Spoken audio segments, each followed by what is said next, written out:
Merci Mustapha. Donc, enchanté pour tous ceux que je ne connais pas et bienvenue à tous, bienvenue à tous les adhérents et ceux qui ne le sont pas encore. Donc, effectivement, aujourd'hui, nous accueillons Renaud Lemaire, qui est président de Mobileco, donc une association. Donc, Renaud, je vais faire quelques petits mots pour introduire et parler un petit peu de ton historique et notamment le lien avec la mobilité en général. Donc Mobileco est une association de pionniers de la mobilité électrique, professionnels, particuliers et collectivités, donc pour accompagner tout ce beau monde qui, dès les années 90, utilisait des véhicules électriques, des véhicules produits en France, à l'image des productions certes confidentielles de Peugeot, de Citroën, de Renault, ainsi aussi que des constructeurs indépendants. Les adhérents donc de Mobileco ont fédéré tout un réseau de chercheurs, d'universitaires et aussi d'industriels pour maintenir, mais aussi réparer et entretenir ces produits qui a été à l'époque peu courants. Donc Mobileco milite aussi depuis sa création pour l'avènement de véhicules propres et silencieux, mais surtout efficients, c'est-à-dire peu gourmands en énergie, on en parle beaucoup, mais aussi en matières premières. Donc ça, c'est un sujet qu'on abordera tout à l'heure. Capable de répondre de façon économique et fonctionnelle aux besoins de la mobilité du futur. Donc vous êtes un passionné d'automobile et de mobilité en général, diplômé de commerce et de gestion du réseau automobile obtenu en 1994. Vous avez travaillé en concession et dans la prévente ainsi qu'en carrosserie industrielle.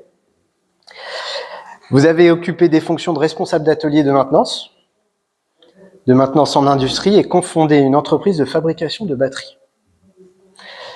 Donc, vous êtes le partenaire de plusieurs projets de rétrofit automobile.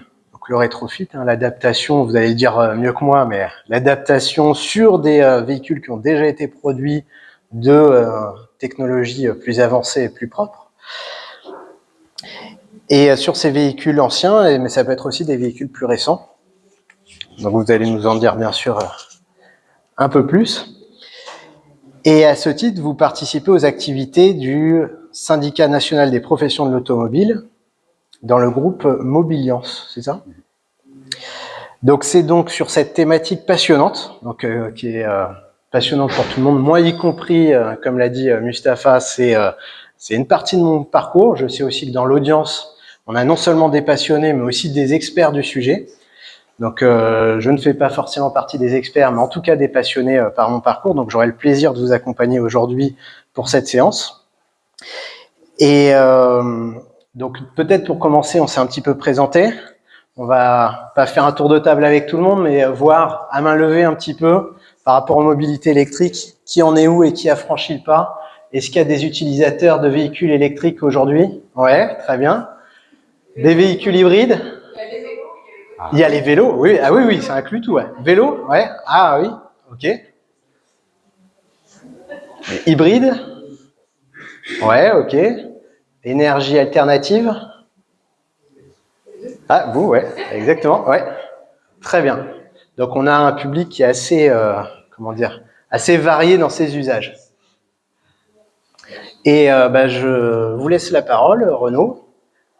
Qu'est-ce que vous préférez? Est-ce qu'on pose des questions au fur et à mesure, en fin de présentation? Je vais dérouler en fait ma présentation. C'est un petit voyage dans le temps pour montrer la place de l'automobile et puis l'évolution des mobilités avant de parler de l'avenir de l'automobile et de la voiture électrique. Puisqu'on nous présente la voiture électrique comme la solution, entre guillemets, qui remplacerait part pour part la voiture actuelle, la voiture thermique. Et donc, c'est ça qui avant d'en parler, on va voir déjà où est-ce qu'on en est en termes d'automobile et de mobilité. C'est parti. Et du coup, questions au fur et à mesure ou les questions seront plutôt pour la fin, à moins qu'il y ait vraiment un sujet qui brûlant.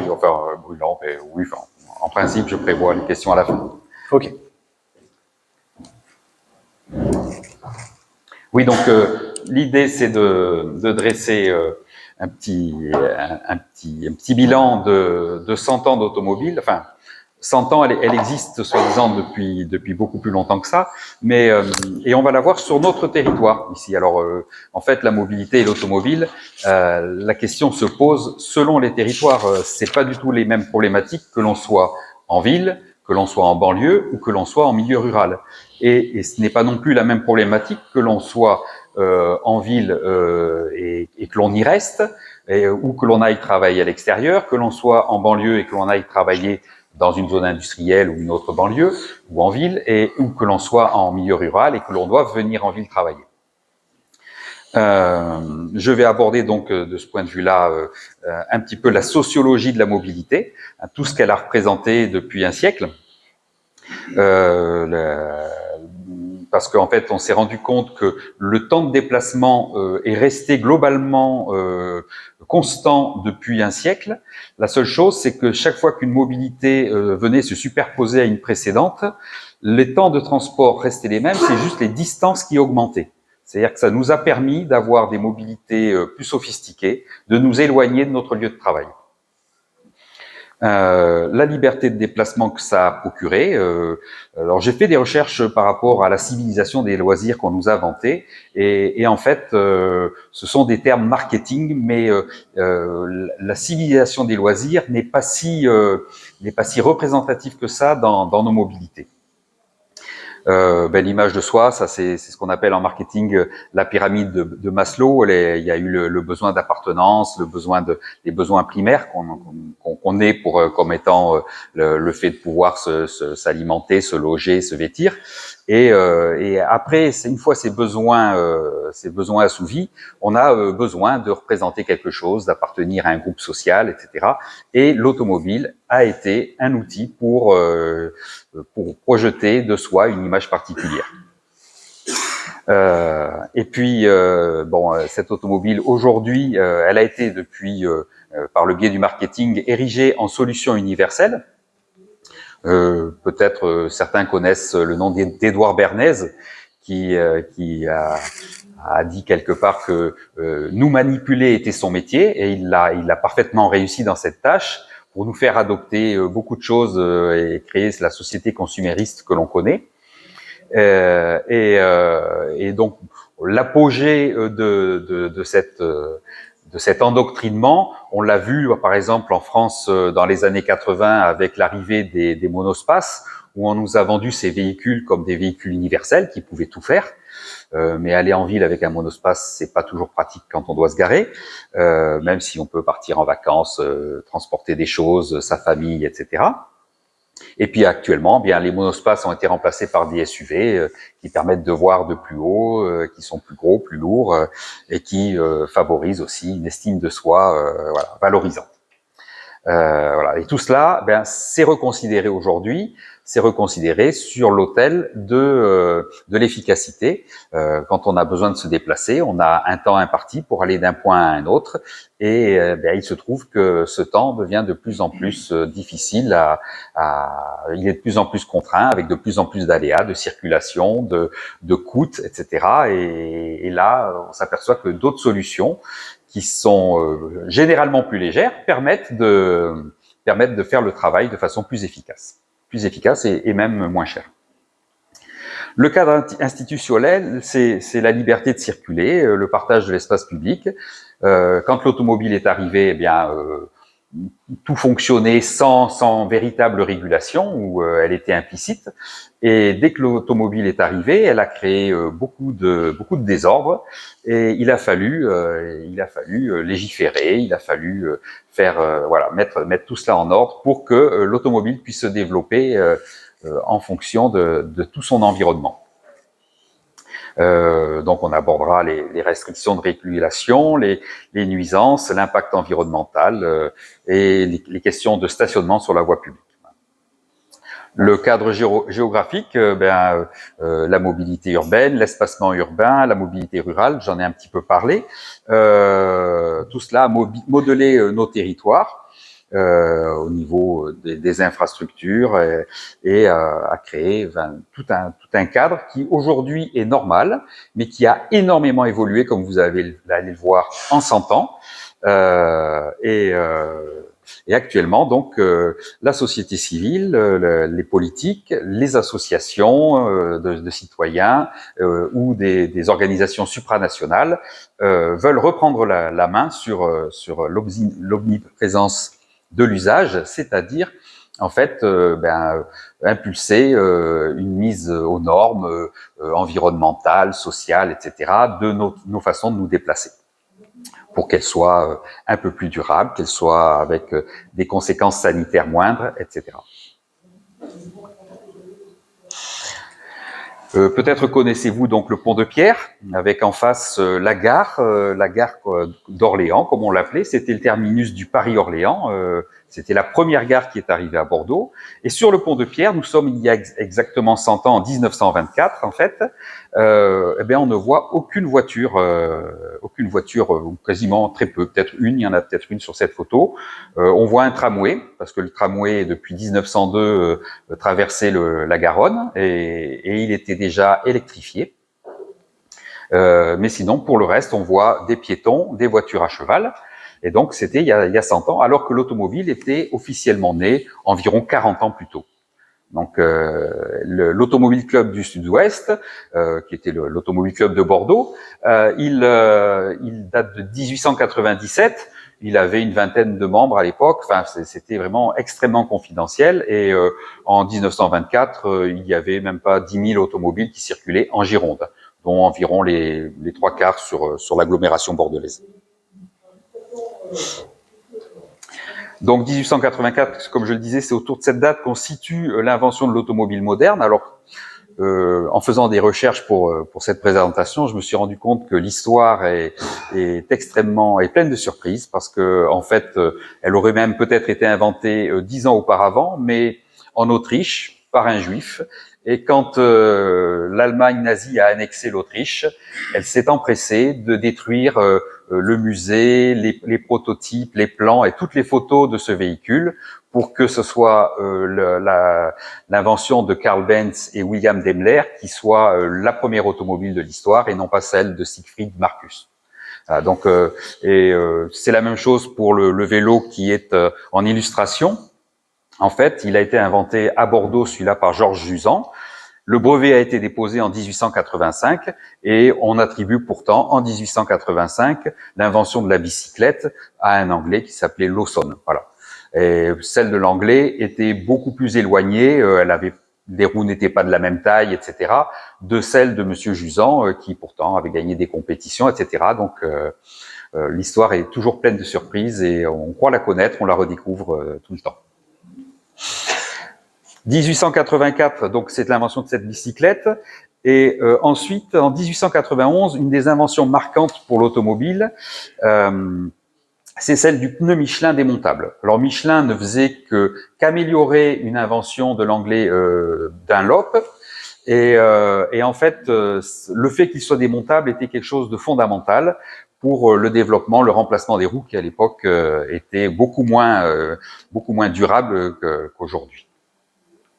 Et l'autre point important, c'est que grâce à ces deux inventions, la bicyclette moderne, hein, c'était une bicyclette qui était vraiment utilisable au quotidien.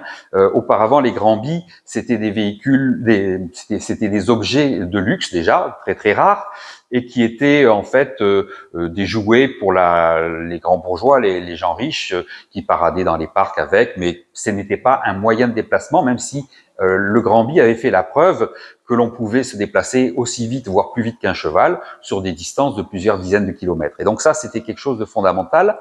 Et c'est la preuve, en fait, on venait d'entrer, on allait entrer dans le XXe siècle. On était dans le siècle de la vitesse. Ça avait commencé une cinquantaine d'années auparavant avec les chemins de fer. Je ne sais pas si certains s'en souviennent, mais les compagnies de chemin de fer étaient en but à des freins d'ordre légal, c'est-à-dire que les députés qui possédaient, pour certains, des compagnies de diligence, ne voulaient pas de cette concurrence, et donc ils ont légiféré à une époque avec des médecins qui ont été jusqu'à dire que le train allait trop vite, que s'il atteignait les 100 km/h, le sang allait bouillir dans les veines. Hein, des médecins ont été faire leur démonstration. Et donc, on a limité le train à une époque pour l'empêcher de dépasser 100 km/h.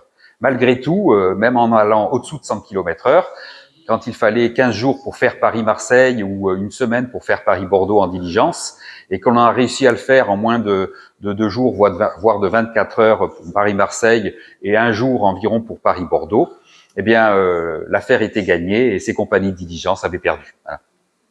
Et donc, ce siècle de la vitesse ne faisait que commencer. L'aviation était naissante. L'aviation, à l'époque, c'est comme aujourd'hui la conquête spatiale. C'était quelque chose d'extraordinaire. Et le train, pour vous donner une idée, mon grand-père, son rêve, c'était d'être conducteur de train. Ça représentait ce qu'est aujourd'hui l'aviation dans l'inconscient collectif. C'était de la très haute technologie, c'était des machines extraordinaires. Et donc, on entrait dans le siècle de la vitesse. Et les vélos qui étaient enfin utilisables avec un centre de gravité bas, le fait de cette bicyclette moderne par rapport au Grand Bi, elle était très sécurisante parce que quand on freinait, on risquait pas passer par-dessus, on risquait pas tomber de très haut, etc. Donc elle a permis d'une part de démocratiser le produit et d'autre part donc les ouvriers ont pu s'en emparer pour, comme je le disais tout à l'heure, à iso-temps, pouvoir aller plus loin. Voilà. Et donc travailler plus loin, choisir plus facilement leur domicile, etc. Donc ça a quand même fondamentalement remodelé le paysage de la France, et notamment des villes. Et ensuite, ce sont ces fabricants, ces réparateurs de bicyclettes, qui, je vais m'asseoir si ça ne vous ennuie pas, qui ont servi de premiers mécaniciens automobiles parce qu'il fallait puiser en fait les compétences de cette nouvelle technologie naissante qu'était l'automobile dans des compétences existantes. Les charrons sont devenus des carrossiers et également des mécaniciens. Donc il y a eu une migration des savoir-faire vers d'autres. Pour les vétérinaires et les maréchaux ferrants, ça a été un peu plus dur, mais voilà, il y a eu quelque chose qui a beaucoup évolué. Tout à l'heure, je vous parlais de la fondation de l'Automobile Club Bordelais, donc 21 automobiles en 1897, et sur la photo précédente, nous sommes en 2024, il y en a environ 10 000 en Gironde, et donc la progression a été quand même fulgurante. Malgré tout, comme vous le voyez sur cette photo également de 1924, où on voit la gare Saint-Jean, la présence de l'automobile ne se remarque toujours pas. Il y a, j'ai entouré en rouge un petit camion qui fait certainement un camion Renault qui fait une livraison. Mais pour le reste, ce sont des fiacres qui viennent attendre les voyageurs et ce sont les tramways. Alors les tramways, ce sont des tramways électriques. Il faut savoir qu'en fait, et ils sont électriques depuis 1902, comme je viens de vous le dire, ils sont arrivés dans toutes les villes au début du XXe siècle. Ce que vous voyez sur la photo, vous pouvez les voir toujours en circulation si vous allez visiter Lisbonne. Ils n'ont pas changé et ils datent à Lisbonne, il y a encore des tramways qui datent de 1885 qui circulent toujours. Ça montre la grande longévité de ce matériel s'il est entretenu et mis à jour. Et donc, les villes avaient déjà l'accès à l'électricité. Il faut savoir que cet accès à l'électricité a énormément inquiété les producteurs de pétrole parce qu'à l'époque, l'essentiel de la consommation de pétrole était faite pour l'éclairage. Et donc, avec l'électricité est arrivée l'ampoule électrique et des gens comme Monsieur Rockefeller étaient très, très inquiets de leur avenir parce que tout le monde remplaçait la lampe à pétrole et l'utilisation de son pétrole de la SO, la Standard Oil, qui était un pétrole de grande qualité, qui ne fumait pas, qui n'encrassait pas les verres de lampe et les plafonds des maisons. En fait, tout le monde enlevait le verre de lampe, faisait descendre l'ampoule à l'intérieur du réflecteur de l'opaline et s'éclairait avec l'électricité. Alors, c'est quelque chose qu'on voit encore beaucoup dans certaines campagnes françaises, où on voit encore ces vieilles lampes à pétrole qui ont été transformées en éclairage de salon ou de cuisine. Mais à l'époque, les agriculteurs étaient des gens très très pragmatiques, ils n'avaient pas toujours confiance en l'avenir, et ils se disaient, si l'électricité ne marche plus, je retire l'ampoule, je remets le verre de ma lampe et je rallume ma lampe à pétrole, je pourrai continuer à m'éclairer. Donc il y a toujours eu une transition qui a été progressive d'une technologie vers une autre. En tout cas, dans les milieux ruraux, on s'est forcé de pouvoir revenir en arrière, on ne savait pas trop. Ici, c'est la place de la Victoire, et là, on fait un saut dans le temps. On est dans les années 50. Pardon, de la place Gambetta, bravo. Vous avez l'œil, donc l'image est assez bonne. Oui, j'ai préféré cette photo qui est plus représentative avec la porte Dijon, bien sûr. Et là, on voit que l'automobile est arrivée. En effet, là, elle est vraiment parfaitement visible. Les tramways sont encore là, pour pas très longtemps. Ils vont être supprimés de Bordeaux. À l'époque, à Bordeaux, les tramways étaient électriques, les bennes à ordures étaient électriques. Elles étaient sur batterie. Et là, on voit donc que cette transition, cette mutation s'est faite. L'automobile a, pour ainsi dire, gagné. Quelques cycles, mais ils sont en train de disparaître aussi. On voit que l'automobile se permet toutes les libertés. Elle passe sous la porte Dijon pour aller dans la rue Porte Dijon, qui n'est pas piétonne à l'époque. Et puis le stationnement est anarchique, la circulation est complètement anarchique, il n'y a pas de voie de circulation matérialisée. Voilà, l'automobile est en train de prendre ses aises dans ces grandes rues très très larges, comme vous pouvez le voir. Et elles sont larges parce que Bordeaux a été redessiné sous le surintendant Tourny, sous l'époque de surintendant Tourny. Et il se trouve qu'en fait, ce n'est pas Haussmann qui a inspiré Tourny, mais c'est l'inverse. C'est Tourny qui a inspiré Haussmann. Et quand Haussmann a redessiné Paris, en fait, ils ont conçu ces immeubles haussmanniens qui étaient très très fonctionnels. Alors c'était déjà l'occasion d'une gentrification de Paris, comme c'était le cas à Bordeaux, avec dans les immeubles haussmanniens des sous-sols et des entresols pour les cuisines, des portes cochères qui ouvraient sur des cours intérieures où il y avait les étables, les remises à voitures à cheval et pour le fourrage.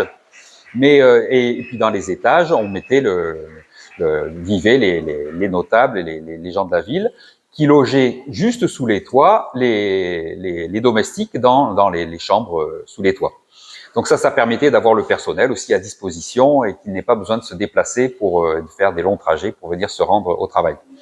Et donc ces grandes avenues qui étaient similaires à Paris, à ce que nous voyons ici, place Gambetta. Alors elle s'appelait déjà place Gambetta en 1950. C'était son ancien nom, c'était place Dauphine. On avait encore des reliquats de la royauté. Et en fait, à Paris, tout comme à Bordeaux, ces grandes avenues avaient aussi un but de protection de la population. Après toutes les émeutes et les révolutions qu'il y avait eu dans les années 1800, en fait, l'armée s'était retrouvée dans certains faubourgs piégée dans des guet-apens, avait subi de lourdes pertes, et donc il avait été décidé de percer de larges avenues pour permettre aux corps d'armée de manœuvrer dans la ville et réprimer les émeutes. Voilà. C'est très marrant de voir que dans ces mêmes avenues où il y a eu en 68 d'autres émeutes, les voitures ont servi de barricade. Et là, on arrive à l'apogée, on est dans les années 90, je dis l'apogée, le paroxysme sera atteint un petit peu plus tard. Là, c'est juste la sortie de la place Gambetta, ou l'entrée, en fait. Et donc, on voit qu'il y a une embolie complète de la ville par l'automobile, avec plus tard les travaux du tramway, ça va s'aggraver encore plus, et c'est là que va commencer la mutation de Bordeaux. Non pas parce que le tramway est arrivé, mais parce que les habitants de Bordeaux vont devoir trouver par eux-mêmes, avant que le tramway soit fonctionnel, des solutions de mobilité. Et donc, les métropoles ont réagi. Dans le cas de Bordeaux, le choix du tramway par M. Juppé plutôt que celui d'un métro comme le voulait M. Chaban-Delmas, c'est une question volontaire. C'est-à-dire que on sait que le tramway va prendre la place de l'automobile et donc va empêcher l'automobile de circuler quelque part. Mais c'est volontaire parce que il y a toute une politique derrière de développement urbain qui fait que on est obligé de réduire la place de l'automobile dans les villes. C'est très ennuyeux parce que justement tous ces bouchons, tout cet engorgement de la circulation, il freine l'attractivité économique, sociale et puis bien sûr environnementale des villes quand elles sont trop polluées. C'est quelque chose de pénible d'y habiter. On y réfléchit à deux fois.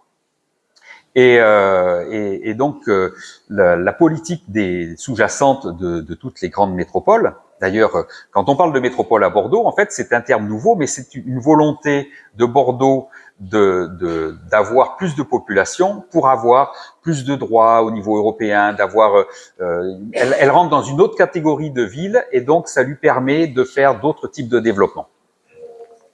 Et donc, pour densifier sa population, la solution, c'est la reverticalisation, c'est-à-dire de faire ce qu'avait fait Haussmann, hein, de faire des immeubles avec plus d'étages, mais contrairement à ce qui s'est passé à l'époque d'Haussmann et de Tourny, on ne va pas retracer de larges avenues pour drainer tout cet afflux de population. Le choix a été fait que justement tout cet espace qui n'est pas habité et habitable, eh bien il faut pas l'augmenter. Déjà l'automobile, on considère qu'elle prend jusqu'à 60% de l'espace urbain, et ça a un coût pour la municipalité. Il faut quand même maintenir tout cet espace en état, et ça coûte beaucoup d'argent. Et donc, comme on ne veut pas creuser ces nouvelles et larges artères de circulation comme au XIXe siècle, il va falloir réprimer les excès de l'automobile qui augmentent le temps des transports, qui occupent jusqu'à 60% de l'espace public, comme je vous l'ai dit. Et rien que le fait de chercher une place de stationnement prend 10% du temps de trajet que l'on passe à chercher cette place de stationnement. Donc tout ça, ça aggrave toutes les problématiques de circulation. La pollution automobile, qui est responsable actuellement de 30 à 40 000 morts par an en France, oblige les métropoles à réagir. Par exemple, à Bordeaux, il y a plus de 10 ans, il y a eu un arrêté municipal qui interdisait aux véhicules d'avant 1997 de circuler. Il n'a jamais été appliqué. Voilà, donc on prend des dispositions, mais pour différentes raisons qui peuvent être électorales, qui peuvent être... Voilà, on ne va pas mettre en œuvre ce que l'on doit faire. Voilà. Alors que de l'autre côté, on paye des impôts et des taxes auprès de l'Union européenne parce qu'on ne respecte pas la qualité de l'air qui est requise par l'OMS, et donc nos impôts en pâtissent. Mais voilà, les municipalités, nos édiles sont prises entre le marteau et l'enclume et essayent de ménager la chèvre et le chou. Et donc, les solutions, elles sont nombreuses, mais elles passent toutes par la réduction de la circulation automobile. Donc, avant de parler de remplacement de la voiture à pétrole par une voiture électrique qui réduit et supprime les nuisances atmosphériques et sonores, ça c'est une certitude, c'est une réalité, la voiture électrique ne réduira pas les problématiques d'espace. Cette photo est assez ancienne, ça a été pris, si j'ai bonne mémoire, à Seattle dans les années 90 ou 2000, 90 à peu près. Et on voit une rue dans laquelle il y a 200 personnes qui sont à l'intérieur à bord de 177 automobiles.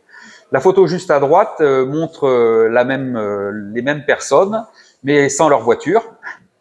Celle d'en bas à gauche les montre ces 177 personnes sur leur vélo.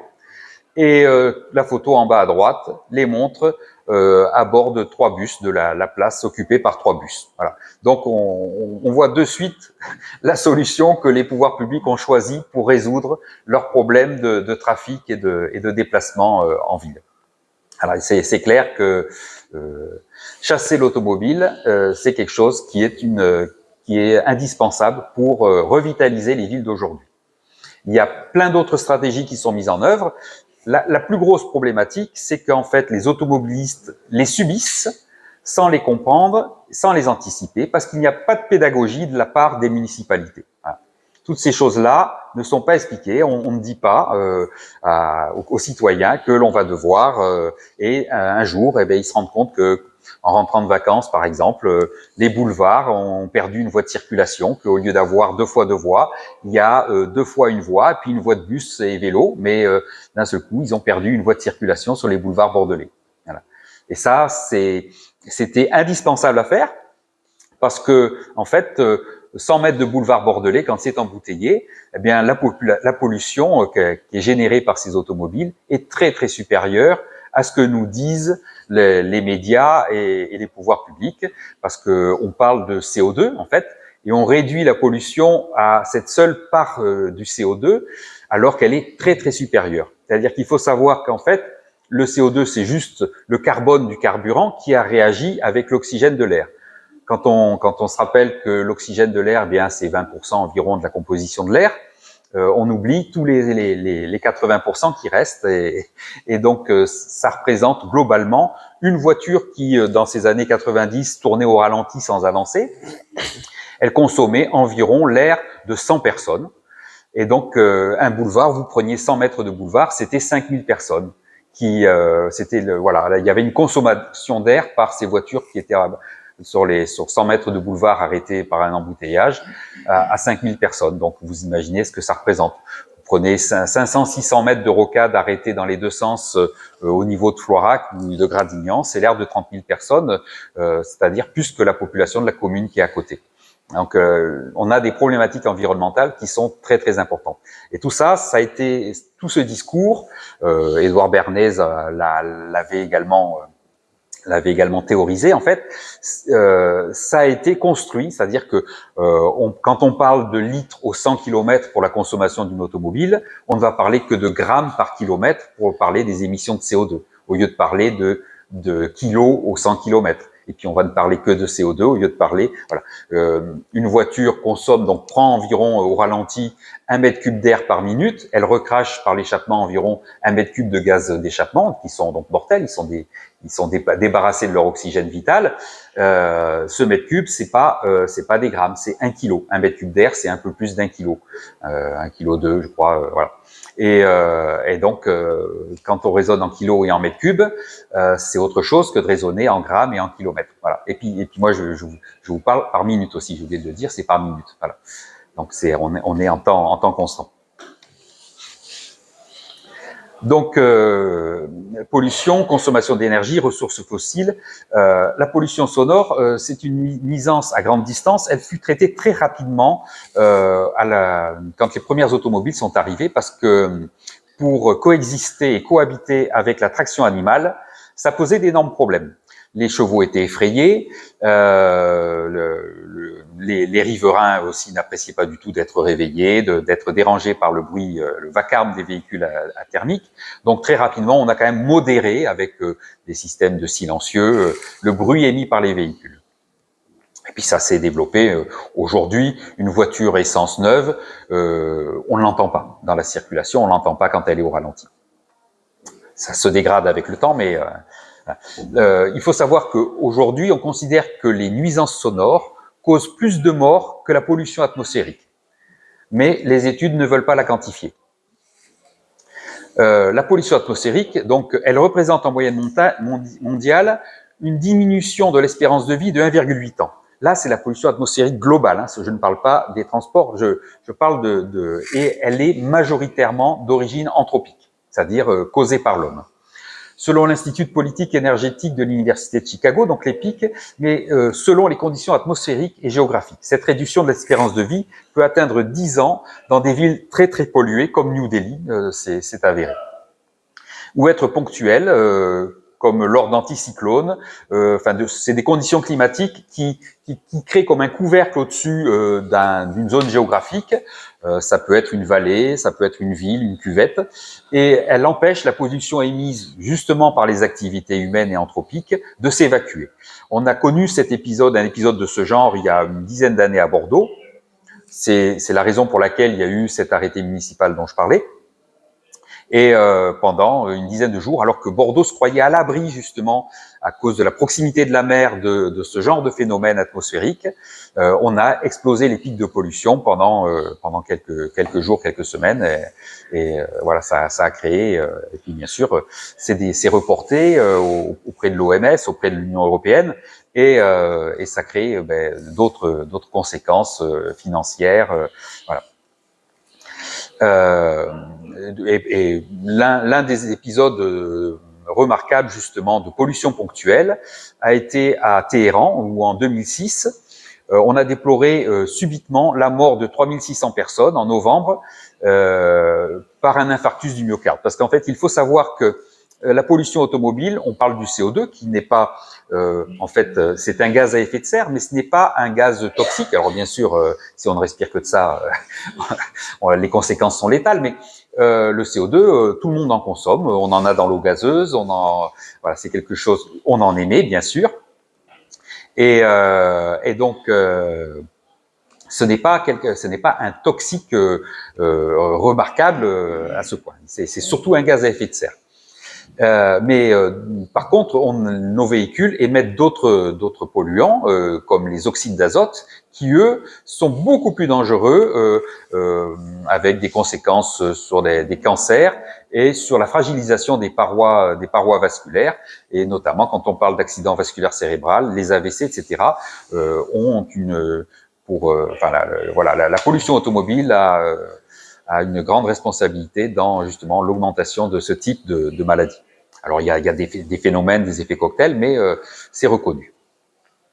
La prévalence de la pollution automobile est donc importante dans la mobilité et particulièrement en ville, bien sûr, puisque on concentre à la fois les automobiles et la population. Et puis, il y a d'autres phénomènes qui sont dus à notre urbanisation, avec le fait d'avoir des rues, qui sont en fait des artères qui ont tendance à concentrer, d'avoir verticalisé justement nos villes. Il y a une moins bonne circulation de l'air, etc.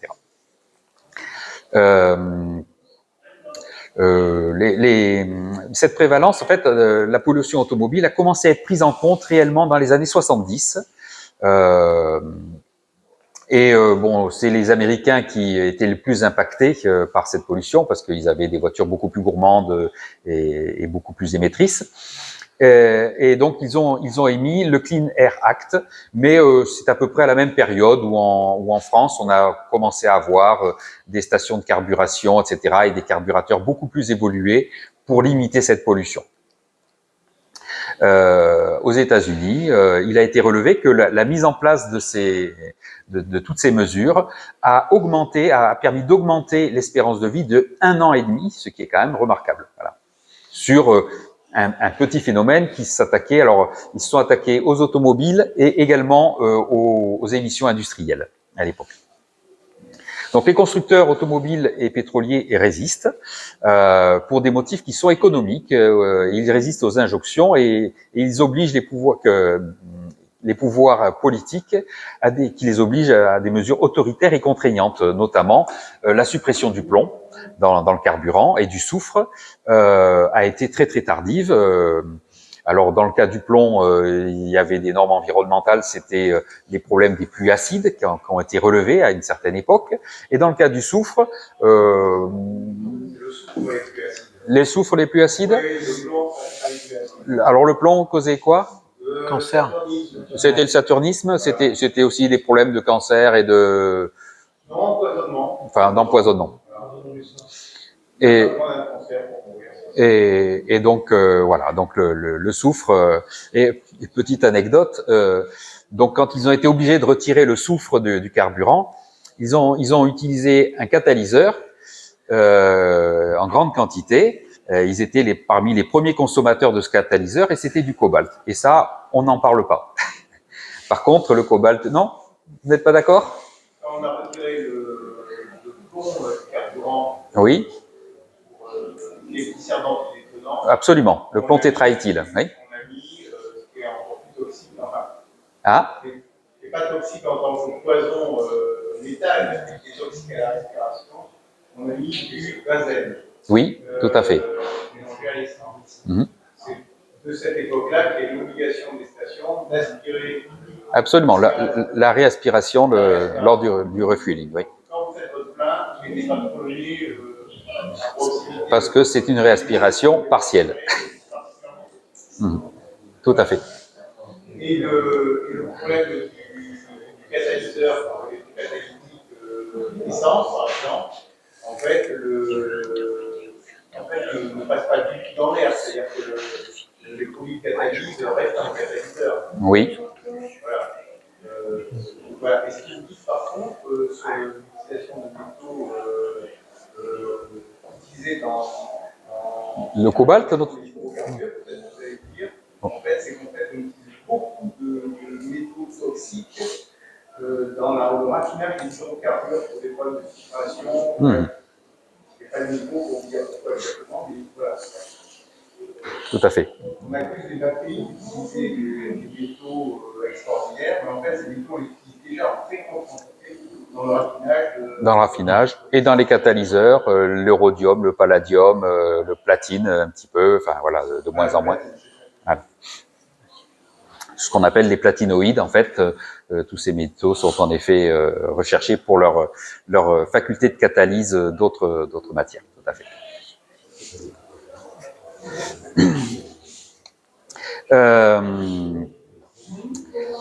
Donc les mesures ont été prises, mais à chaque fois, il faut qu'elles soient contraignantes de la part du pouvoir politique et des institutions, parce que les constructeurs refusent. Moi, je me rappelle dans les années 90 des rapports de l'OMS qui ont été étouffés par le patron enfin, il essayait de les étouffer, Jacques Calvet, le patron de PSA de l'époque, où on parlait déjà de 30 000 morts par an par la pollution automobile. Et il refusait bien sûr de rajouter des catalyseurs sur ces voitures parce que ça allait coûter 1 000 € de plus par la voiture, que les consommateurs n'allaient pas pouvoir payer, etc. Ces rapports sont restés assez confidentiels et ils sont publiés depuis que M. Hollande est arrivé au pouvoir. C'est très marrant. Quelques mois après son élection, les rapports sont ressurgis et maintenant ils sont régulièrement diffusés.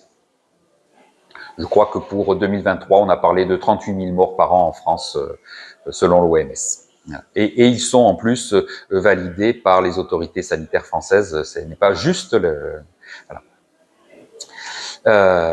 Et donc, le but, donc, c'est d'améliorer et de réduire la pollution. Mais tant qu'on sera sur des moteurs thermiques, on consommera de l'air et on aura des émissions. Et donc, les lois de la physique sont implacables. Le moteur thermique sera toujours émissif.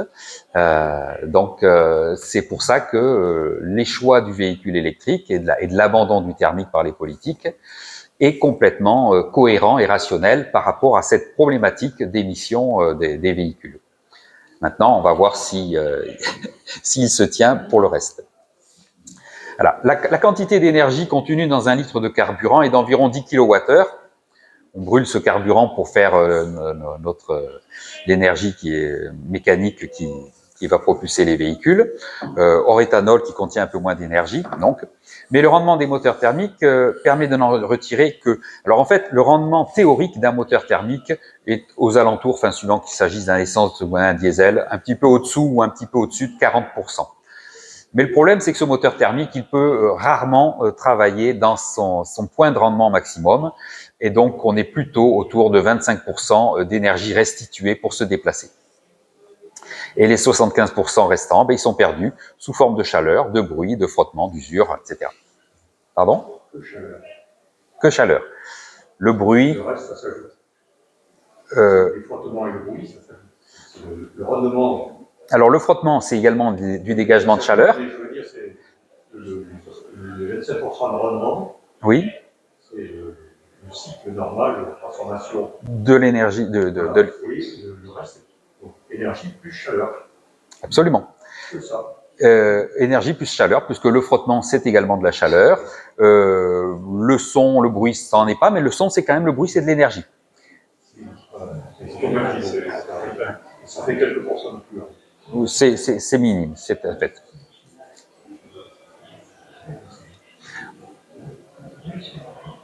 En France, la consommation moyenne des véhicules thermiques dépasse les 6 litres au 100 en moyenne, même si on...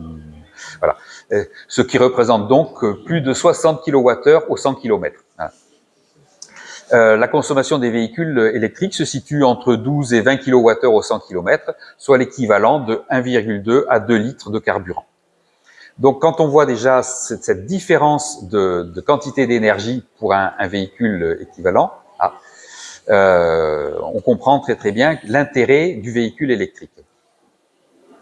Et par contre, le rendement du véhicule électrique On a consommé l'énergie avant, le cas de l'électricité. On a produit de l'énergie, on en a consommé pour la produire. Avec la cible Oui.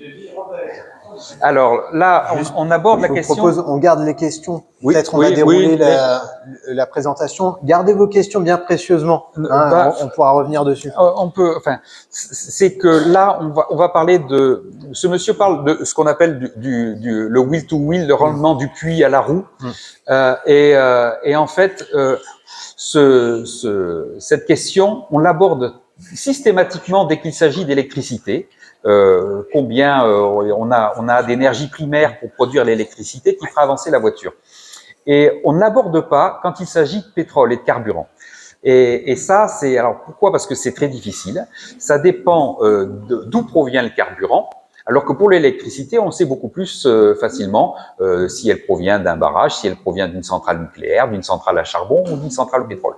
Dans le cas du pétrole, il y a beaucoup plus d'opacité. Et puis, on oublie de parler du rendement extractif du pétrole. C'est-à-dire que quand le pétrole... pardon? Vous n'êtes pas d'accord? Non, vous avez totalement raison. Et même quand on compte du pétrole à 3 000 mètres sous le niveau de la mer, donc à 4 000 mètres par rapport au niveau de la mer, par exemple en mer du Nord, mais il faut savoir qu'il y a un tiers de l'énergie qu'on va récupérer, un tiers de l'énergie qu'on récupère, sert justement à extraire les deux autres. Voilà. Alors juste, parce que tout le monde n'entend pas, y compris pour la vidéo. Oui. Gardez bien précieusement vos points, on fera tourner le micro après. Hein. Excuse-moi, Emmanuel. Oui. Donc en effet, le rendement extractif, il était excellent quand le pétrole jaillissait quasiment tout seul des sables d'Arabie Saoudite ou du sol américain. Et donc, on considérait à l'époque que l'on consommait un baril de pétrole pour en extraire 100. Voilà. Aujourd'hui, le rendement extractif, comme vous venez de le dire, pour les forages à 4000 mètres de distance, c'est-à-dire 3000 mètres sous la mer, mais il faut les remonter les 1000 mètres de colonne d'eau dans la mer. Aujourd'hui, on a ce rendement extractif qui s'effondre. Et alors, je vais parler du pire, bien sûr, c'est les sables bitumineux d'Alberta ou c'est les gaz de schiste américains. Là, on est sur un rendement extractif qui atteint parfois pour un baril consommé, en fait, on n'arrive plus à en extraire que 3 au lieu de 100. C'est-à-dire qu'on a le rendement extractif, c'est dégradé d'un facteur 30. Et en fait, on atteint une limite. C'est le prix, bien sûr, du pétrole. C'est que on considère qu'au dessous de 3, c'est plus du tout rentable d'aller chercher le pétrole dans la croûte terrestre, parce que on n'a plus de marge pour le revendre et le transporter. Donc, il y a ce rendement extractif, c'est que c'est une donnée qui est très très rarement médiatisée, bien sûr, par rapport à la production d'électricité. Alors, je vais aborder le sujet d'une autre manière, en fait, c'est-à-dire que ce pétrole, il est là, on l'a, et on a le choix entre le mettre directement dans le réservoir d'une voiture à essence ou à diesel, ou de le mettre dans une centrale thermique qui va fabriquer de l'électricité pour recharger cette voiture électrique. Eh bien, on s'aperçoit que malgré tout, c'est beaucoup plus intéressant de procéder comme ça et de charger la voiture électrique, parce que en fait, on va pouvoir plus facilement purifier et traiter les gaz de cette centrale. On utilise des laveurs de gaz, on utilise différents procédés. On n'arrive pas à tout traiter parce que bien sûr ça coûte très cher, et donc c'est toujours la question économique qui prime. Si on fait pas les choses, c'est parce que ça coûte trop cher. Il y a parfois des verrous technologiques, mais la question économique est toujours primordiale. Et aujourd'hui, une centrale thermique, elle a obligation de faire de la cogénération, c'est-à-dire d'utiliser la chaleur produite pour d'autres activités. Et ça, dans une voiture, c'est irrémédiablement perdu. On chauffe les petits oiseaux, on participe au réchauffement climatique, mais en chauffant les villes, etc., en créant les îlots de chaleur, en participant aux îlots de chaleur. C'est vrai que circuler dans une ville, un piéton l'hiver, il fait meilleur que de circuler dans la campagne à 10 km autour de la ville. Donc tout ça, c'est quand même, voilà, c'est un point très très important.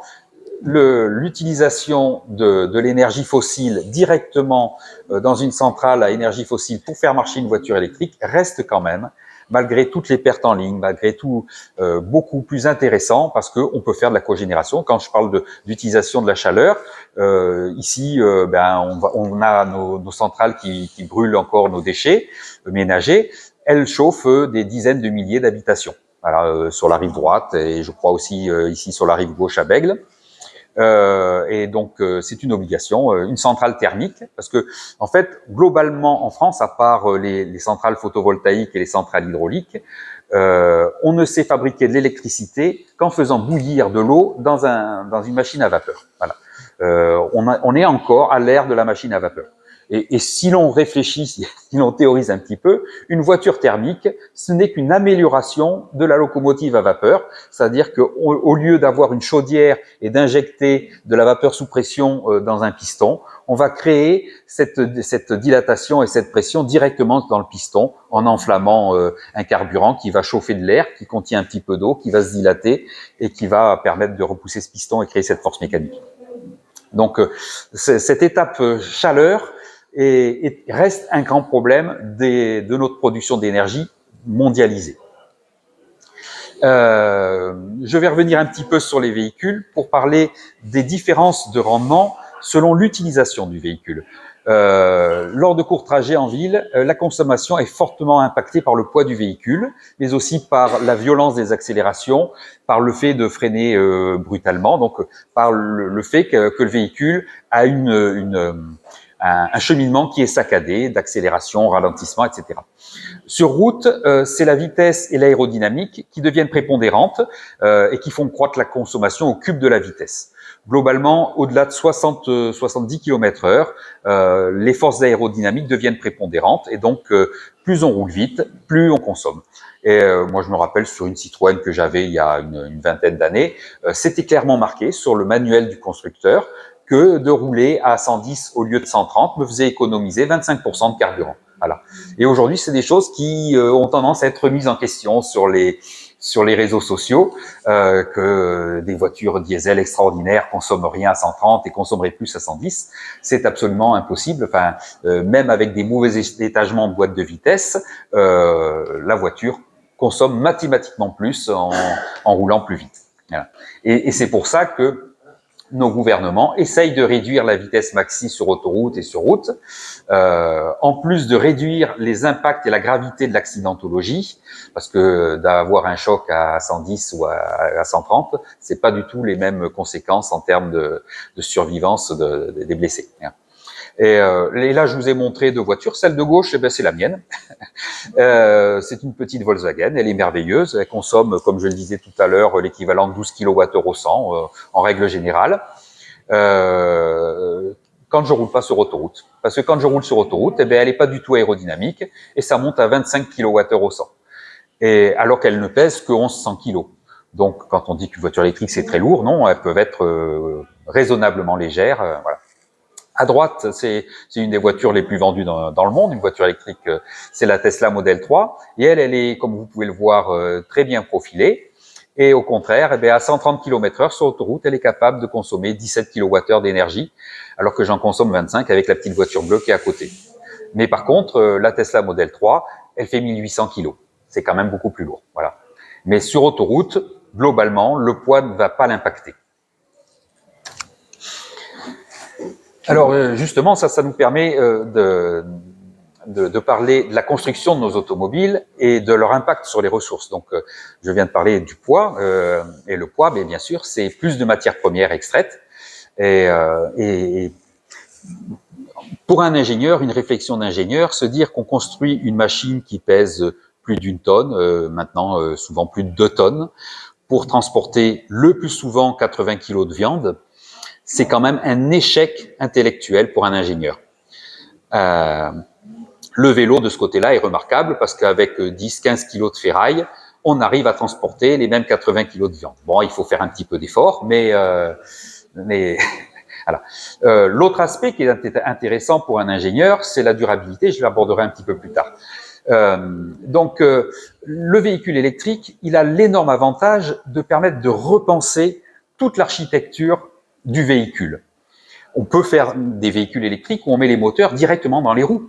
On n'a pas besoin d'avoir des moteurs ultra puissants, puisqu'il y a 4 moteurs. Donc 4 moteurs peu puissants peuvent faire le travail d'un seul moteur très puissant. Et puis on économise par cela la transmission, la réduction. Alors bien sûr, on alourdit chaque roue et on dégrade la tenue de route, mais on peut se récupérer en innovant dans la conception. Des moteurs roues ont été inventés. Tu parlais tout à l'heure du Québec. En fait, il se trouve que dans les années 80, un ingénieur québécois qui s'appelait Pierre Couture a inventé un moteur qu'il mettait sur des voitures. Enfin, c'était phénoménal le couple qu'il avait, les roues patinées, etc., sur des gros pick-up et des grosses sportives, ce qu'on appelle les muscle cars américains. Voilà. Donc, c'est des choses qui existent, le moteur roue, et les Chinois sont les champions du moteur roue. Moi, j'ai travaillé avec des moteurs roues chinois. C'est tout à fait, enfin, les produits existent. Voilà. Vous voyez en haut à gauche la voiture avec laquelle je suis venu. Donc, c'est une petite BMW. Elle n'est plus fabriquée depuis 2 ans, mais elle est sortie en 2012, je crois, ou 2013. C'est une voiture qui a une plateforme en aluminium dans laquelle il y a les batteries, avec le châssis, etc. Dessus, il y a une coque en carbone qui pèse quelques dizaines de kilos et qui est ultra solide. Et puis, elle est habillée avec une carrosserie en plastique qui est posée par-dessus. Voilà. Bon, elle a le défaut d'être trop puissante. Voilà, mais voilà, c'était une construction complètement innovante. BMW n'a pas su la vendre, ou elle était trop chère. Il n'a pas su faire quelque chose d'efficace et de rentable. Juste à droite, dans le médaillon, on voit une voiture qu'on nous promet depuis une dizaine d'années. Je ne sais pas si tu connais l'Aptera, donc c'est comme un avion sans ailes. C'est une voiture qui est également toute en carbone, donc ultra légère. Vous pouvez voir qu'elle est ultra profilée. Les roues sont carénées comme celles d'un avion de tourisme.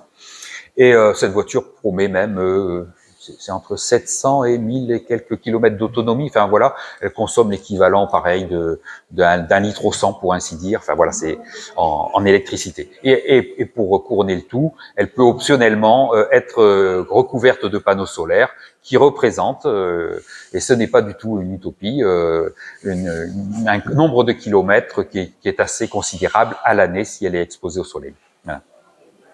Tout en bas, bien, j'ai mis la Tesla Model Y, la voiture électrique la plus vendue dans le monde l'an dernier.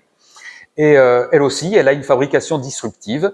C'est que avant, pour fabriquer une carrosserie, les constructeurs, eh bien, ils utilisaient plein de morceaux de tôle qu'ils découpaient, qu'ils formaient, qu'ils devaient ajuster entre eux pour les souder entre eux pour construire cette voiture.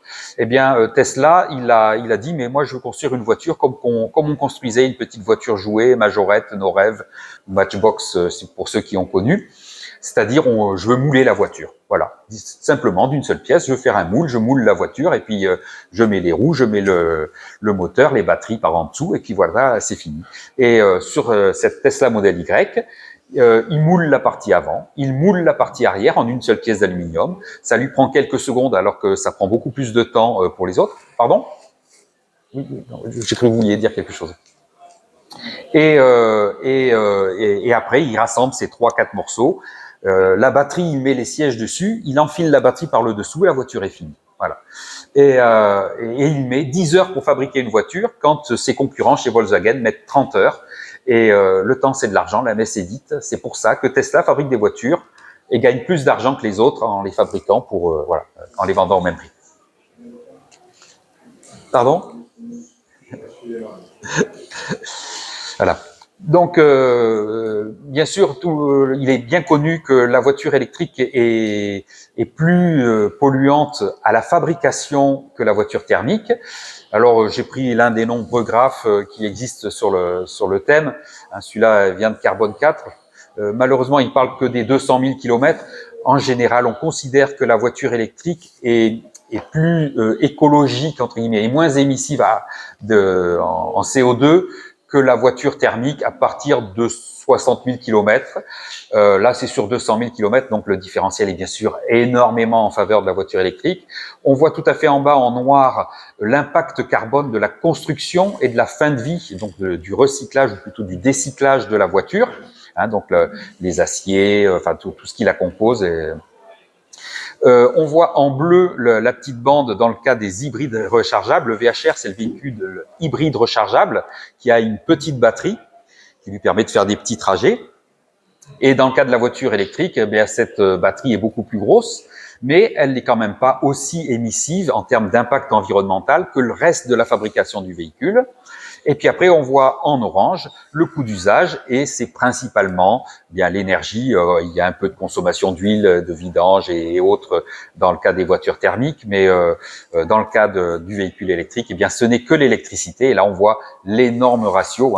C'est simple, quand on passe une consommation, comme je viens de vous le dire, qui correspond à moins de 2 litres au 100 sur un véhicule électrique en équivalent énergétique, avec la consommation de plus de 6 litres. Bien sûr, c'est énorme, et au bout de 200 000 kilomètres, voilà, le différentiel environnemental, de l'impact environnemental est énorme.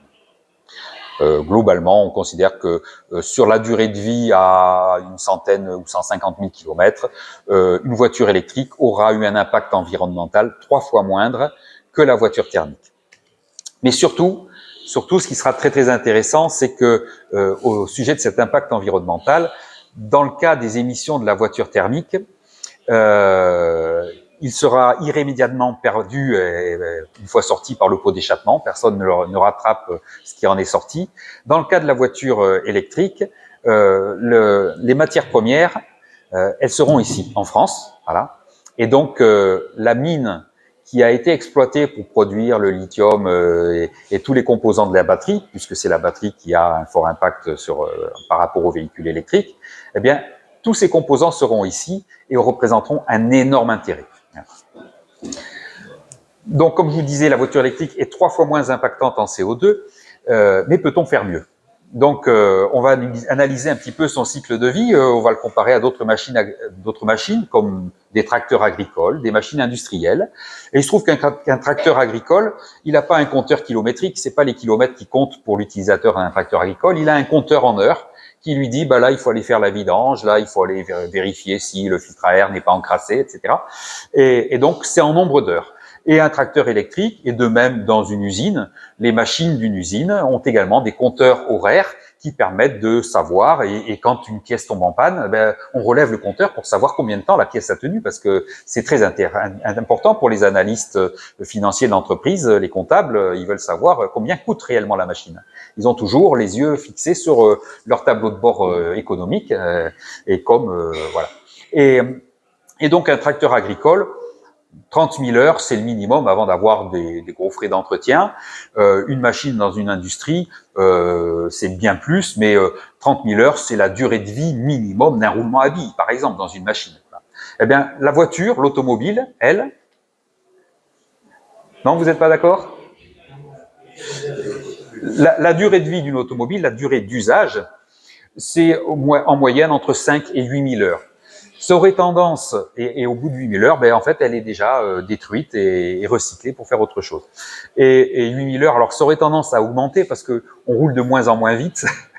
Donc maintenant, pour faire 150 000 km, comme on roule de moins en moins vite, il y a de plus en plus d'embouteillages, on met beaucoup plus de temps. Mais globalement, le temps de service et d'usage est de cet ordre. Et le taux de service, c'est le fait que la voiture, eh bien, elle reste 95% du temps minimum immobilisée, c'est-à-dire qu'on ne l'utilise pas, alors qu'une machine dans une usine, si l'usine tourne en 2/8, ben, ça représente au bout de... voilà, ça, c'est des choses qui vont beaucoup plus vite en termes de possession et d'investissement. Alors quand on descend au-dessous de ce taux de service, et moi je vois par exemple les contrats actuels d'un vendeur ou d'un loueur automobile qui loue une voiture électrique pour 10 000 km par an, eh bien 10 000 km par an, ça commence à poser des questions, c'est-à-dire qu'on n'a pas le droit, on va louer une voiture, on n'aura pas le droit de faire plus de 10 000 km par an, sinon on aura des pénalités quand on va la rendre, et 10 000 km par an, ben, c'est pas grand-chose. Et donc, est-ce que ça devient rentable de louer ou d'être possesseur d'une voiture pour faire si peu, ou est-ce que faire le calcul si le taxi ou ou la location d'une voiture juste à l'usage n'est pas plus intéressant? Voilà, moi c'est une question que je vous soumets. De mon côté, j'ai rempli des tableurs pendant des dizaines d'années et j'ai mes propres réponses, en tout cas en ce qui me concerne. Voilà.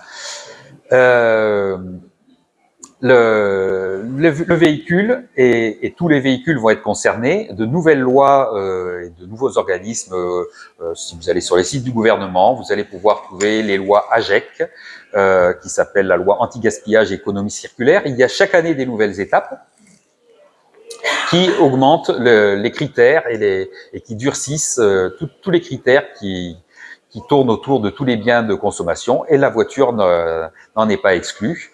Et donc, dans ces critères d'anti-gaspillage, eh bien, justement, les taxes sur le poids des véhicules qui visent bien sûr principalement les SUV sont liées à ces lois anti-gaspillage. L'économie circulaire, ce sont des lois qui visent justement à ce que l'on recycle au maximum les véhicules. Et dans ces lois d'anti-gaspillage, il y a également les règles des 3 ou 4 R qui sont sur le répare, le réemploi, le réusage et en dernier lieu le recyclage des produits. Voilà. Une nouvelle loi européenne vient de sortir, c'est la loi ESPR qui concerne la conception durable, c'est-à-dire de construire dès la base n'importe quel objet, que ce soit un véhicule ou tout autre objet, avec une conception durable, c'est-à-dire que le véhicule soit réparable, soit démontable, soit voilà. Et tout ça, ça évolue très très vite. Je ne sais pas si vous l'avez vu, mais maintenant un téléphone portable, il doit y avoir obligation d'afficher son indice de réparabilité. Et l'indice de réparabilité, c'est la facilité de le démonter, de trouver des pièces, que ces pièces soient abordables et coûtent pas plus cher que le téléphone, etc.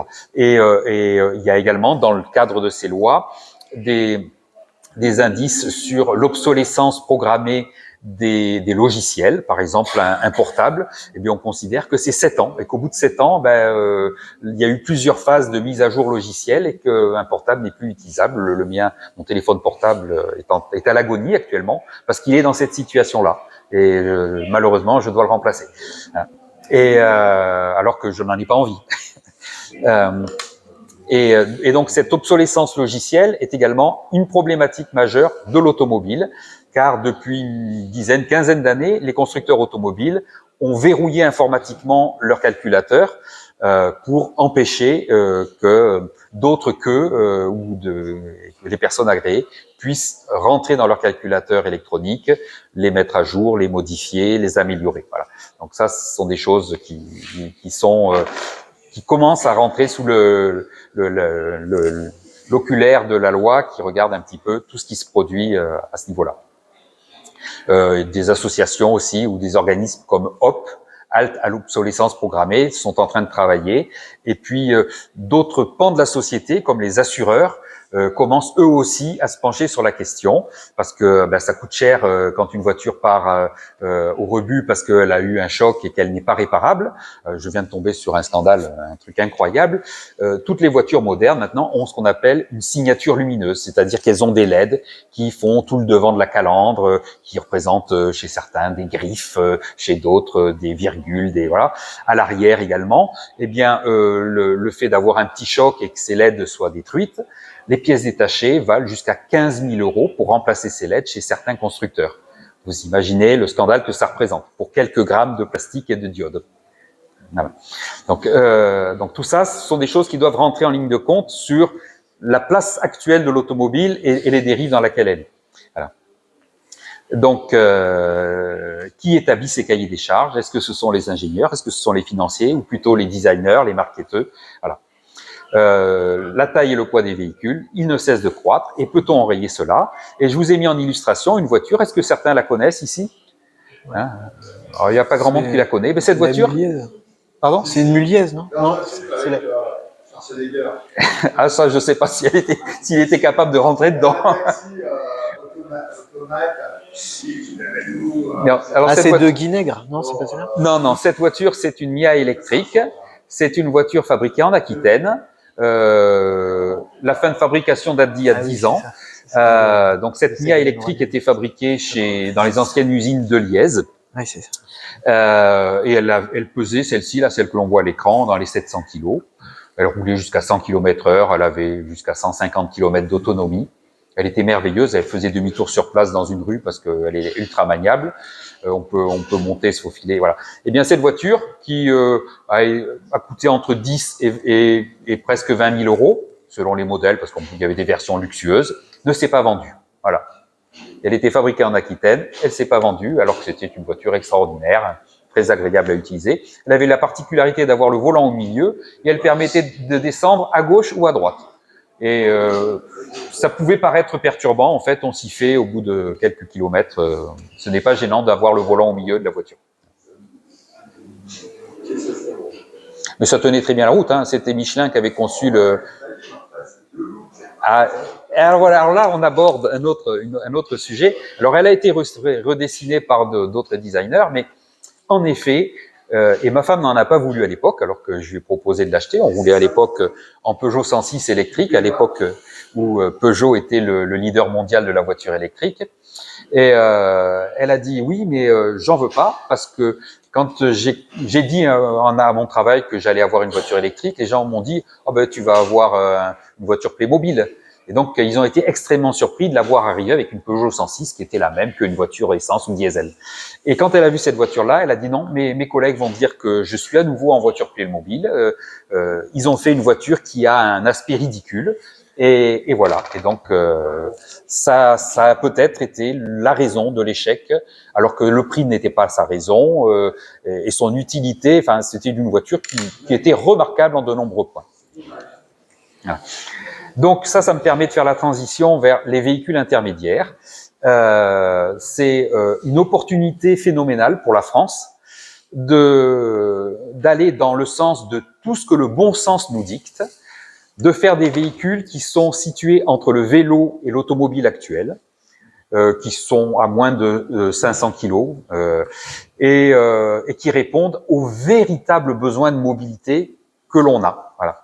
Parce que aujourd'hui, on sait très très bien que la voiture n'est pas l'outil universel pour se déplacer. En ville, on a vu la place que le vélo a pris, et il l'a pas pris parce que les pouvoirs publics ont dit descendez de votre voiture, roulez à vélo. Le vélo a pris cette place en ville parce que on a dit les gens qui venaient à Bordeaux et les gens qui y résidaient se sont rendus compte que il n'y avait plus moyen pendant les travaux du tramway de circuler. Moi-même, je me suis acheté une moto à ce moment-là pour dire je vais pouvoir aller voir mes amis en ville en me faufilant entre les fils de voitures. Et puis, à l'occasion des travaux du tramway, on avait rétréci les voies de circulation et même un deux roues ne pouvait pas se faufiler. Donc, j'étais comme une voiture avec ma moto. J'avais des petits avantages de stationnement par le fait d'être en deux roues, mais c'était tout. Et donc, j'ai arrêté moi aussi de venir dans Bordeaux en deux roues. Je me suis acheté un scooter électrique, un Peugeot, pareil, qui a une trentaine d'années, à l'époque où Peugeot faisait des scooters électriques. Eh bien, ce scooter, je me suis dit, je vais pouvoir emprunter les pistes cyclables. Pas de bol. En 1998, le code de la route avait changé, et alors que moi j'avais appris que je devais, avec mon cyclomoteur, qui était la catégorie de mon scooter, je devais emprunter les pistes cyclables. En 1998, la loi a changé, elle est devenue encore plus nébuleuse, et c'était les municipalités. Alors, les pistes cyclables devenaient interdites aux cyclomoteurs, sauf dérogation et arrêté municipal. Pour aller de mon travail à chez moi, j'ai traversé 7 communes de l'agglomération bordelaise. Il aurait fallu que j'aille demander à 7 mairies si j'avais le droit de circuler sur les pistes cyclables de chacune d'entre elles que je traversais. Le pont, j'empruntais parfois le pont François Mitterrand, qui avait encore une piste cyclable, qui a été supprimée du jour au lendemain sans prévenir. Eh bien, quand on venait de Bègles, il était interdit de prendre cette piste cyclable. Il y avait un panneau interdit aux cyclomoteurs. Mais quand on venait de Bouliac, il n'y avait pas de panneau. On avait le droit. Donc, on pouvait l'emprunter dans un sens, mais on ne pouvait pas revenir. Voilà. Et à l'époque, traverser la Garonne en dehors des voitures, eh bien, il y avait de nombreux. En fait, on ne pouvait traverser la Garonne avec n'importe quel mode de déplacement, du piéton jusqu'à la voiture, que sur le pont de Pierre et le pont Saint-Jean. Le pont d'Aquitaine, le pont François Mitterrand était interdit aux voitures sans permis, aux cyclomoteurs, aux vélos, etc. Enfin, ils le sont devenus en tout cas. Voilà. Donc il y a un manque d'égalité sur la circulabilité des citoyens. Voilà, selon les voies de circulation. C'est normal qu'on ne puisse pas prendre une voie autoroutière avec un vélo ou en tant que piéton, mais normalement, ce pont François Mitterrand aurait dû être plus large et équipé de voies pour les piétons, les cyclistes, etc. Donc, oui. Le nombre de véhicules, un Renault et un Citroën. Non, mais là, oui, l'Ami et le Twizy. C'est ce que vous voulez dire. Le Twizy et le le Twizy et l'Ami. Voilà. Alors là, en effet, j'ai pas cité le Twizy et l'Ami, enfin surtout l'Ami qui reçoit un très grand succès quand même de vente. Hein, c'est un véhicule qui marche très très bien. Et je vous montre en fait ce qui se passe au sein de la Fabrique des mobilités, qui est un département de l'ADEME, où on a créé, où l'ingénieur Gabriel Plassa a créé un mouvement qu'il appelle l'extrême défi. Et cet extrême défi, c'est de faire des voitures 10 fois plus légers, 10 fois plus efficients, 10 fois moins gourmands en énergie, 10 fois plus réparables. Et vous en voyez un exemple. Il y a donc, vous voyez les logos de quelques-unes des entreprises qui sont engagées dans ce mouvement de l'extrême défi, mais il y en a beaucoup plus en fait. Elles ne logeaient pas toutes sur cette slide. Et donc, voilà, vous voyez des voitures qui sont entre le vélo et la voiture électrique, qui peuvent aller pour certaines jusqu'à 90 km/h et qui répondent à ces besoins de mobilité sobre et efficiente, parce qu'en fait, si l'on doit parler de ressources, ça devient un véritable problème et il va falloir, on ne pourra pas remplacer toutes les voitures essence que l'on a fabriquées par l'équivalent en voiture électrique, surtout si on les fait encore plus lourdes, encore plus puissantes. D'un point de vue intellectuel, il est quand même extrêmement étonnant, enfin c'est voire schizophrénique de se dire que on a un gouvernement qui dit je construis des routes sur lesquelles vous avez le droit de rouler à condition de ne pas dépasser 130 km/h, mais j'homologue les véhicules que vous fabriquez qui eux sont capables de rouler à 180, 200 et plus. Voilà. Et l'on dit en fait, c'est comme si on dit à quelqu'un, c'est ce qui se passe aux États-Unis, les armes sont en vente libre, mais on vous dit, vous n'avez pas le droit de vous en servir pour tuer les gens. Voilà. En fait, l'automobile, dans certains cas, elle est considérée comme arme par destination, et le délit de grand excès de vitesse, c'est un de ces cas de figure, justement. Donc, quand on parle de réduire le poids des véhicules, la solution est beaucoup plus simple que ça. En fait, il faut réduire les performances des véhicules. Si on crée des règles d'homologation sur les véhicules qui ne dépassent pas 130 km/h, un autre des aspects qui n'est jamais abordé, c'est la façon d'accélérer, c'est l'accélération des véhicules. Moi, j'ai grandi dans ma jeunesse et jusque dans les années 80, une automobile, ça faisait 50 chevaux environ. Et 50 chevaux, ça permettait parfaitement de rouler à 130 et même bien plus. Et les voitures accéléraient environ 10-11 secondes pour faire le 0 à 100 km/h. 10 secondes, qu'est-ce que ça représente? Ça représente que chaque seconde qui passe, quand vous appuyez sur l'accélérateur, votre voiture gagne 10 km/h. 10 km/h, c'est quand même conséquent chaque seconde. Voilà. Et grâce à la voiture électrique, qui n'a pas d'embrayage, qui n'a pas de vitesse à remplacer, qui a son couple immédiatement dès le démarrage, Tesla a réussi à faire des voitures qui descendaient sous les 5 secondes. Et les 5 secondes, donc c'est beaucoup plus que 10 secondes, c'est 20 secondes gagnées, 20 km/h gagnés chaque seconde. 5 secondes au 100 km/h, c'était pas les performances de voitures, c'était les performances de supercars, c'est-à-dire de Ferrari, de Porsche, etc. Et c'est une catastrophe d'avoir des voitures qui accélèrent aussi fort. D'une part parce que c'est très énergivore, quand on demande à la voiture d'accélérer si fort, surtout quand elle est si lourde. Mais d'autre part, c'est pour la sécurité de tous. Et c'était une catastrophe pour Ferrari parce que, notamment aux États-Unis, les gens ont l'habitude d'aller faire des courses le vendredi soir quand ils sortent du travail. Ils vont sur des pistes qui sont sécurisées, aménagées, et puis il y a un feu qui passe au vert et puis ils démarrent et ils sont deux véhicules. Et là, les Ferrari se faisaient mais laminés par des grosses berlines familiales, alors que c'était des voitures hyper sportives qui étaient les nouvelles Tesla Model S en 2014, 2012, 2014. En urgence, Ferrari a dû développer une boîte de vitesse robotisée ultra rapide qui était issue de la Formule 1 et qui passait les vitesses très très vite pour revenir à peu près au niveau des Tesla, mais tout juste. Voilà. Et donc aujourd'hui, on a des Tesla qui accélèrent le 0 à 100 en moins de 3 secondes. Et ça, c'est catastrophique. En termes de danger, on a un youtubeur de la région qui est mort l'an dernier. Il essayait des voitures extraordinaires. Il est monté dans la dernière Tesla qui faisait 1000 chevaux et il a percuté un arbre à 110 km/h. C'était pas sur une autoroute ni sur une voie rapide.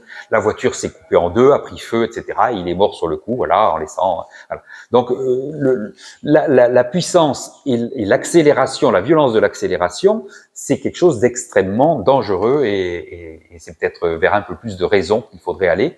Les véhicules intermédiaires sont l'occasion d'avoir une conduite plus apaisée, plus efficace et voilà. Donc c'est à mon avis la solution et on va parler des questions et puis tu vas m'en poser quelques-unes, voilà.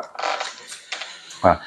Je finis là juste, c'est un véhicule qu'on attend depuis fort longtemps, le PodRide, c'est une voiture extraordinaire à pédale et que voilà, ce Suédois ou ce Norvégien a construit ça dans son garage. Il fait tout avec, dans la neige, sur la glace, et il fait du tout-terrain, il traîne une remorque avec, voilà. Donc comme quoi c'est possible, et cette voiture, malheureusement, elle est toujours pas produite depuis plusieurs années. Merci Renaud pour cette présentation. Bon, tout d'abord, merci à titre personnel. On va lancer les applaudissements dans une seconde.